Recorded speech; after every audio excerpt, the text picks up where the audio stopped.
While the city is continuing to work on the downtown streetscape this summer, they are also working at replanting beauty back into Cedar Falls by creating their own city nursery and replacing the old ash trees that the emerald ash borer destroyed with a new variety of trees. I guess the first vision was, looking at how many ash trees we've been taking down throughout the city and knowing that we want to get trees replaced back in the city and parks and any city property. So we started thinking about the cost of the trees that we're going to have to be purchasing, whether they're potted trees for anywhere from $125 to $150 a piece. And we've taken a few thousand ash trees down around the city, and just thinking of that cost involved in getting trees back in the city.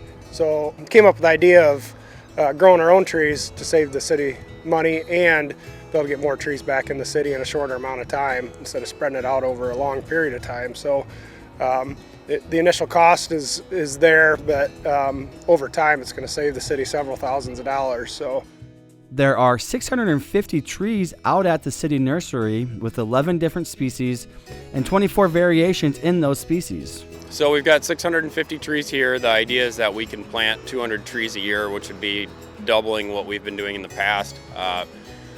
Since this is in the first year of doing this, we've got 200 that we'll be harvesting in approximately a year, and we had to buy bigger stock once we get through this 3-year rotation. So we've got 3 different sizes of trees out here.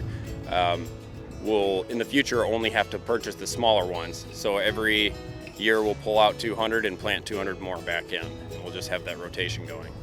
The key to replanting the city is diversity. There was Dutch elm disease that came through, then emerald ash borer. Currently, we've got 11 different species, and within those 11 species, there's 24 different varieties.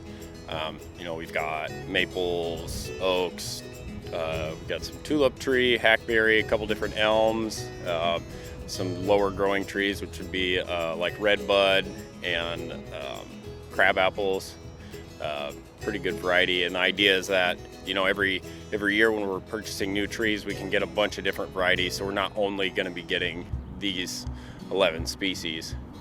We want to diversify the city as much as we can so we don't have this problem in the future. The arborist crew, park staff, and a couple of volunteers started to plant these trees in the new space on April 15th and finished the last round of planting on the last week of April. Having a city nursery will allow a lot more control on how these trees grow. We have better control of the growth process and the handling of the trees and the pruning of the trees when they're younger to promote stronger growth. It'll just be a lot better from our end. It'll save it. There's a lot more time up front to get it started, but in the long run, it'll save us more time, because then if we quickly need to grab a tree for something, we know what we've got out here, we've got everything documented, we can just pull trees from here. Currently the trees are being watered by hand, but there is a future plan for a water irrigation system out at the nursery. Well, right now we're just hand watering the trees. Eventually we're going to do an in-ground drip irrigation system for the trees, so that way we're not having to spend the time a couple times a week watering the trees. So that's in the plan for the summer here. So we'll get an irrigation system put in. And well, we've talked about using the roof here of the salt dome to collect rain, which I think we'll do at some point, but we're going to just run an irrigation system off of city water to start with, because we'd need that as a backup anyway. So but down the road I'd like to do a rain collection system off of the salt dome here, which would be really neat. So but that's probably not something this year, but maybe in the future.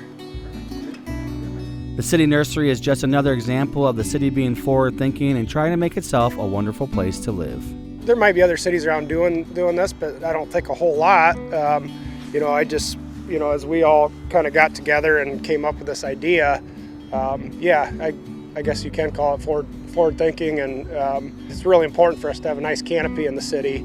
Cedar Falls is a Tree City USA, so that's important to us to keep that up. And a lot of people don't think that trees have a lot of benefit in a city, whether it's water runoff, clean air, and then just keeping the city beautiful as well. So